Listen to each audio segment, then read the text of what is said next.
Hey guys, Larissa with BeCozi.net is here. BeCozi.net and BeCozi.com is the American website with the biggest collection of chunky yarns for hand knitting. So I'm making these videos to promote our yarn. So when you see this video, please don't run to the store to buy this yarn.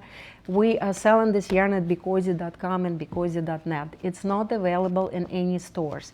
And if you find something similar, it will not be the same.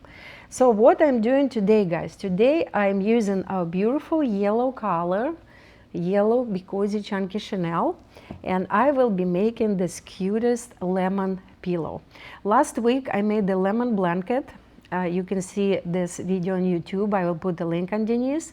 And today I'm showing how to make this beautiful pillow. So this is just a pillow, and another option to add some eyes. And I think I added them a little bit to the left, but it's okay. So then it will become a lemon plushie. So look how cute this plushie is.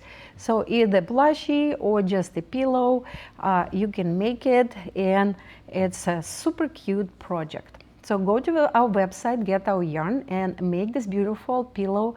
Please do not post videos of this pillow as your own.